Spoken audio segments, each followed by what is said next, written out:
नमस्कार, हम अफरोज। दोपहर 3 बजे के भोजपुरी समाचार में स्वागत बा। सबसे पहले प्रमुख समाचार। राष्ट्रीय आवश्यकता परिपूर्ति होखे वाला किस्म से जनगणना संपन्न करावेला सबमुख सापकोटा के आग्रह, आवश्यक सहयोग करे के प्रतिबद्धता। पार्टी निकट पत्रकार सबके मदिरा ना खाएला एकीकृत समाजवादी के अध्यक्ष नेपाल के निर्देशन, नया सूचना प्रविधि के प्रयोग में शक्ति आर्जन करला आग्रह।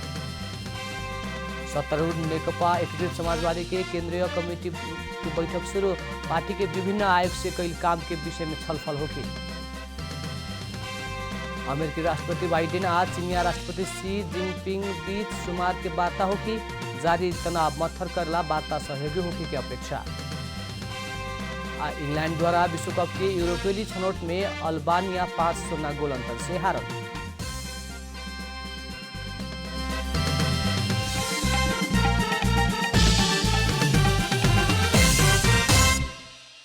अब पूरा समाचार। सभामुख अग्निप्रसाद सापकोटा राष्ट्रीय आवश्यकता के परिपूर्ति होखे वाला किस्म से जनगणना के काम के सफलतापूर्वक संपन्न करावेला संबंधित सब पक्ष के आग्रह कैले बानी। सभामुख सापकोटा जनगणना देश के सुशासन, समृद्धि आ विकास निर्माण खातिर बहुते महत्वपूर्ण विषय भइल उल्लेख करत ओकरा के राष्ट्रीय आवश्यकता परिपूर्ति होखे वाला किस्म से सफलतापूर्वक संपन्न करावेला सब आपन आपन ठाउँ से संकल्प करे पड़े के आवश्यकता समेत रहल बताउने। आज केंद्रीय तथ्यांक विभाग के पदाधिकारी से आपन आ परिवार के विवरण संकलन करावल सही तथ्यांक संकलन खातिर उच्च सतर्कता के साथ काम करेला भी सब गणक सबसे अनुरोध कैनी। सभामुख सापकोटा जनगणना के काम के सफल बनावेला आपन ठाउँ से आवश्यक सहयोग करे के प्रतिबद्धता समेत व्यक्त कैनी। राष्ट्रपति विद्या भण्डारी बीतल कार्तिक 25 गते से शुरू भइल राष्ट्रिय जनगणना 2078 अगहन 9 गते संपन्न होगी। हमर गणना हमर सहभागिता कहेवाला मूल नारा के साथ शुरू भइल जनगणना खातिर देश पर 40,000 गणक आ 8,500 सुपरिवेक्षक परिचालन कैल गइल बा। सभामुख सापकोटा ओकरा के सफलतापूर्वक संपन्न करावेला गणक सब के परिचालन में उचित ध्यान देवेला भी केंद्रीय तथ्यांक विभाग के पदाधिकारी सबके सचेत करौने। नेकपा एकीकृत समाजवादी के अध्यक्ष माधव कुमार नेपाल पार्टी निकट पत्रकार सबके मदिरा सेवन ना करेला निर्देशन देहले बानी। अध्यक्ष नेपाल पार्टी निकट पत्रकार सब मदिरा सेवन कैल थाहा होखी त निमन ना होखे के समेत बताउने। पार्टी निकट समाजवादी प्रेस संगठन नेपाल के घोषणा सभा में बोलत अध्यक्ष नेपाल मदिरा ना खाएला जोड़ देहत निमन काम करके देखावेला भी पत्रकार सबसे आग्रह कैनी। स्वास्थ्य राम्रो गर्नका लागि त्यो जाँड रक्सी खाइरहनु पर्ने केही जरुरी छैन। त्यो त्यसको व्यवसाय चल्दैन कि चिन्ता नगर्नुहोस्। रक्सीको उद्योग बन्द हुन्छ कि पनि चिन्ता नगर्नुहोस्। त्यो चिन्ता गर्ने काम हाम्रो होइन। हामीले चिन्ता गर्ने भनेको राम्रो खाद्य पदार्थको बारेमा हो। राम्रो खाद्यको निम्ति मान्छेलाई प्रोत्साहित गर्ने हो। राम्रो खाद्यान्न अर्ग्यानिक खेतीलाई त हामी प्रोत्साहन दिन्छौँ। अध्यक्ष नेपाल लेखन में भाषण में नया सूचना प्रविधि के प्रयोग में शक्ति आर्जन करेला भी पार्टी निकट पत्रकार सबसे आग्रह कैनी। अध्यक्ष नेपाल अपन पार्टी जनता के न्याय, समानता, समृद्धि दिलावेला समाजवाद के यात्रा तय कैल दावी समेत कैनी। ओकरा खातिर अभिन्न भी व्यक्तिवाद, निरंकुशतावादी विरुद्ध के लड़ाई लड़े पड़े के परल अध्यक्ष नेपाल के कहनाम रहे। प्रधान न्यायाधीश चुलेन्द्र शमशेर जबरा के शीघ्र राजीनामा के माग करत मानवाधिकार तथा शांति समाज प्रदर्शन कैले बा। समाज आज सवेरे चितवन के पुलचोक में आधा घंटा तक प्रदर्शन कैलखा। प्रदर्शन में न्यायालय के प्रदूषित बनावे के ना मिली, सौदाबाजी करे वाला प्रधान न्यायाधीश ना चाहे, न्यायालय में राजनीतिक नियुक्ति बंद कर, न्यायालय में भागवंडा बंद कर लिखल प्ले कार्ड समेत प्रदर्शन कैले रहे। प्रदर्शन में समाज के संस्थापक सभापति कृष्ण पहाड़ी, केंद्रीय सभापति गोविंद खनाल, संस्थापक सदस्य सब कृष्ण कड़ेल आ लीला खनाल, वरिष्ठ उपसभापति सुशील बस्नेत, उपसभापति सब कृष्ण बहादुर रावल आ रत्नलक्ष्मी श्रेष्ठ, महासचिव रामकृष्ण बराल आ चितवन शाखा सभापति शंभु राउत लगायत दर्जनों अधिकार कर्मी सबके सहभागिता रहे। सत्तारूढ़ नेकपा एकीकृत समाजवादी के केंद्रीय कमेटी के बैठक शुरू भइल बाटे। बैठक में पार्टी के समसामयिक गतिविधि तथा पछिल्का समय देखल विभिन्न विषय सहित पार्टी के तरफ से सरकार में गईल मंत्री सब के काम के विषय में छलफल होखे के बतावल गईल बा। वैसे ही पार्टी के विभिन्न आयोग से कईल काम के विषय में भी छलफल होगी। संगठन विस्तार से सब काम के समीक्षा होखे के बतावल गईल बा। 2 दिनहा केन्द्रीय कमिटी बैठक खातिर एकीकृत समाजवादी कालो स्थायी समिति बैठक राख के एजेंडा तय कैले रहे। आज केन्द्रीय अनुशासन आयोग, लेखा आयोग आ निर्वाचन आयोग के पदाधिकारी के शपथ करावे के कार्यक्रम रहल। उप महासचिव गंगालाल तुलाधर जानकारी देहने। वैसे प्रदेश 1 आ बागमती के मुख्यमंत्री से आगामी कार्ययोजना पेश होगी। एतवार के केंद्रीय सचिवालय आ कार्यालय से भइल काम के अनुमोदन होगी। बैठक में उठल प्रश्न के जवाब अध्यक्ष से देवे के कार्यसूची समित रहल बा। भोजपुरी समाचार में अब छोट विश्राम।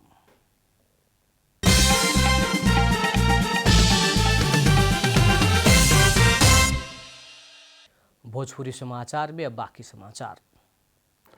कांग्रेस के केंद्रीय निर्वाचन समिति के संशोधित कार्यतालिका मुताबिक आज से बाकी अधिवेशन प्रक्रिया सब शुरू भइल बा। विविध कारणवश पूर्ण निर्धारित तालिका मुताबिक जिला अधिवेशन होखे के बाकी रहल। 10 जिला में वार्ड अधिवेशन आज सवेरे 8 बजे से शुरू भइल बा।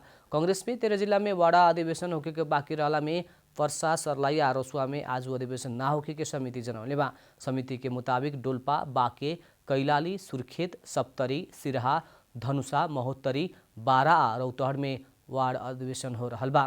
वैसे आज ही सोलुखुम्बु, दार्चुला और म्याग्दी में प्रदेश सभा क्षेत्रीय अधिवेशन होखे के महाधिवेशन के कार्यतालिका में उल्लेख बाटे। क्रियाशील सदस्यता विवाद सल्टावे में ढिलाई भइल कहत प्रदेश 2 के 8 सहित 13 जिला में वार्ड अधिवेशन लेट शुरू भइल हुए। कांग्रेस के 46 जिला में वार्ड और पालिका अधिवेशन संपन्न हो चुकल बाटे। हिमाली 13 जिला में जिला अधिवेशन संपन्न हो चुकल बा। 100 बेड के आपन अस्पताल भइल शिक्षण संस्था मात्रे प्रमाणपत्र तह PCL नर्सिंग के पठन पाठन कराव कह के कहले बाटे। प्राविधिक शिक्षा तथा व्यावसायिक तालिम परिषद CTEVT के अध्यक्ष समेत रहल शिक्षा विज्ञान तथा प्रविधि मंत्री देवेंद्र पौडेल के अध्यक्षता में बैठल बैठक से मापदण्ड पूरा कैल शिक्षण संस्था के ही भर्ना खुला करे के निर्णय कैल जानकारी देहने। परिषद के निर्णय संगे ही स्थगित कैल गई नर्सिंग के भर्ना प्रक्रिया आगे बढ़े के CTEVT के सदस्य सचिव जीवन नारायण काफले जानकारी देहने। CTEVT के आंगिक शिक्षण संस्था में 100 बेड के प्रादेशिक अस्पताल के समन्वय पठन पाठन कराव खातिर स्वास्थ्य तथा जनसंख्या मंत्रालय स्वीकृति देहले बाटे। अपने 100 बेड के अस्पताल भइल निजी शिक्षण संस्था में भी विद्यार्थी भर्ना लेवे खातिर चिकित्सा शिक्षा आयोग अनुमति दे चुकल बा। CTEVT मातहत के 109 मध्ये 24 शिक्षण संस्था ही यी 2 गो मापदण्ड पूरा कैले बाटे। 24 गो कॉलेज मध्ये 17 गो निजी कॉलेज बाटे त 7 गो CTEVT के आंगिक कॉलेज बाड़न सन। कोभ्याक्स सुविधा मार्फत आइल कोरोना विरुद्ध के फाइजर खोप कार्तिक 28 गते से 12 वर्ष के ऊपर के दीर्घ रोगी के लगाव के भइल बाटे। फाइजर खोप करीब 50,000 दीर्घ रोगी के मिले के स्वास्थ्य सेवा विभाग परिवार कल्याण महाशाखा जानकारी देले बा। ई खोप पहिल का मात्रा लेहल 21 से 28 दिन भीतर दोसर का मात्रा लेवे के मिली। कार्तिक 28 गते से अगहन 4 गते तक दीर्घ रोगी के ई खोप के पहिल का मात्रा लगावल जाई। दोसर का मात्रा अगहन 27 से पूस 2 गते तक लगावल जाई। बाकी फाइजर खोप बचत भइल खोप लगावे के बाकी रहल दीर्घ रोगी के प्राथमिकता में राख के अगहन 5 से 7 गते तक 12 से लेके 17 वर्ष उमेर समूह के नागरिक के उपलब्ध करावे के सरकार की योजना रहल बा। खोप लगावला पर जाला पर दीर्घ रोगी सब अस्पताल व डॉक्टर से जारी कैल रोग के उपचार संबंधी पुर्जा अनिवार्य रूप में ले जाए पड़े के होखे। खोप काठमांडू उपत्यका भीतर के 8 गो और बाहर के 16 करके जम्मा 24 गो अस्पताल से खोप केंद्र में लगावल जा रहल बा। खाद्य व्यवस्था तथा व्यापार कंपनी सुफत मूल्य पसल आवेला माघ 2 गते तक संचालन करे के जनौले बाटे। सरकार से देहल अनुदान बजेट बाकी रहला से कंपनी सुफत मूल्य दुकान आवेला माघी पर्व तक संचालन करे के फैला हुए। कंपनी दशैं, तिहार और छठ के लक्षित करके बीतल कुवार 1 गते से सुफत मूल्य दुकान संचालन करते आयल रहे। सरकार से सुफत मूल्य दुकान संचालन करे खातिर कंपनी के देहल अनुदान रकम भी बाकी रहला से और विभिन्न जात जाति के चाड़ पर्व भी बाकी रहला से खाद्य कंपनी माघ 2 गते तक दुकान संचालन करे के निर्णय कैल बतावल गइल बा। कंपनी उपत्यका में 4 स्थान सहित 39 जिला में करके 43 स्थान में सहूलियत दाम के दुकान संचालन में लाइल बाटे। खाद्य कंपनी चाउर, दाल, फापर, पिसान प्रति केजी 5 रुपया, तुरी और सनफ्लावर तेल में प्रति लीटर 5 रुपया छूट देवे के भइल बाटे त भटमास के तेल प्रति लीटर 10 रुपया, खसी बोका के मांस जिउँदे प्रति केजी 10 रुपया छूट देहले बाटे। ऐसे ही उपभोक्ता सब कर्णाली के सिमी और फापर के दाना में प्रति केजी 10 रुपया छूट लेहले बा। अब आर्थिक समाचार।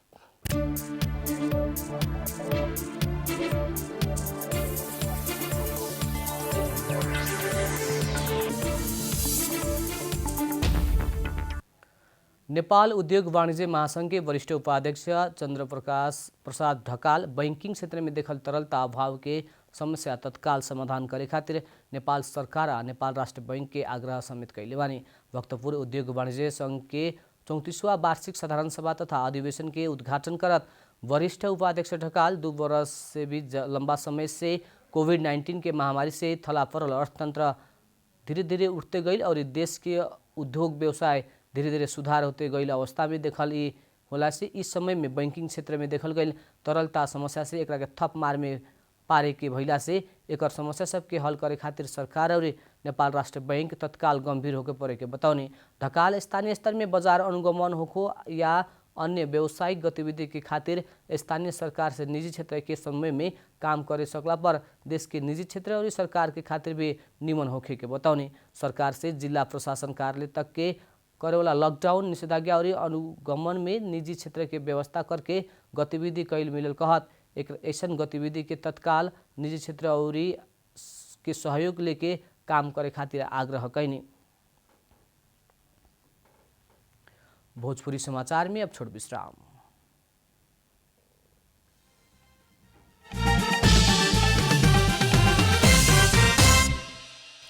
भोजपुरी समाचार में अब अंतर्राष्ट्रीय समाचार। अमेरिकी राष्ट्रपति जो बाइडेन आ चीनिया राष्ट्रपति शी जिनपिंग बीच सोमवार के वार्ता होखेको भइल बाटे। सोमवार के रात में वर्चुअल रूप में बाइडेन चीनिया राष्ट्रपति शी से वार्ता करे के जानकारी व्हाइट हाउस देहले बा।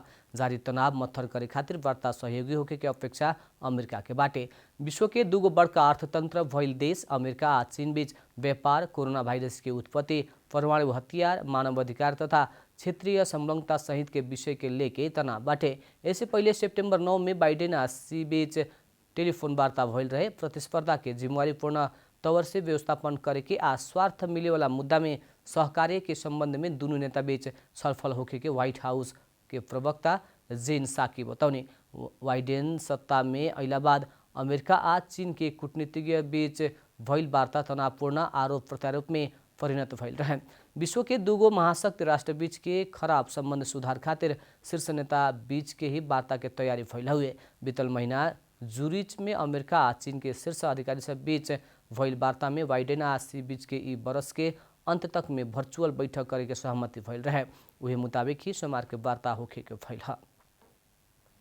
अब खेलकूद समाचार।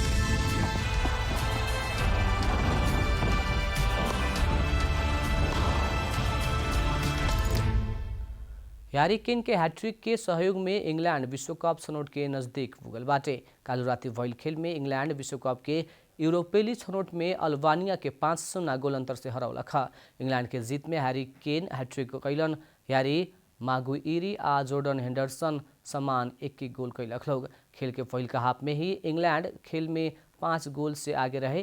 केन इंग्लैंड खातिर वाइन रूनी के 37 गोल के कीर्तिमान के समेत तोड़ले बारन। केन अब जिम्मी ग्रिव्स के 44 गोल के पीछा कर रहल बारन। समूह आई के शीर्ष टीम इंग्लैंड के 23 अंक बाटे। दोसरो स्थान के पोलैंड के 20 अंक बा। अब इंग्लैंड के विश्व कप में छनौट होकेला गोल अंतर ही काफी बा। अंत में प्रमुख समाचार फिर एक बेर। राष्ट्रीय आवश्यकता परिपूर्ति होखेवाला किसिम से जनगणना संपन्न करावेला सबमुख सापकोटा के आग्रह, आवश्यक सहयोग के प्रतिबद्धता। पार्टी निकट पत्रकार सबके मदिरा ना खाएला एकीकृत समाजवादी के अध्यक्ष नेपाल के निर्देशन। नया सूचना प्रविधि के प्रयोग में शक्ति आर्जन करला आग्रह। सत्तारूढ़ नेकपा एकीकृत समाजवादी के केंद्रीय कमेटी के बैठक शुरू। पार्टी के विभिन्न आयोग से कई काम के विषय में छलफल हो रहा। अमेरिकी राष्ट्रपति बाइडेन आ चीनिया राष्ट्रपति शी बीच सोमवार के वार्ता होगी। जारी तनाव मत्थर करला वार्ता सहयोगी होके के अपेक्षा। इंग्लैंड द्वारा विश्व कप के यूरोपीय छनौट में अल्बानिया 5-0 गोल अंतर से हारल।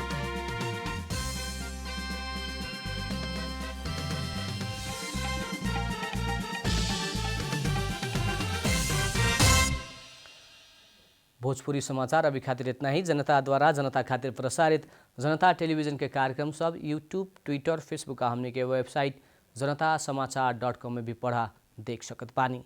सूचना में अपने के सहभागिता, समय में समाचार हमने के प्रतिबद्धता। प्रणाम।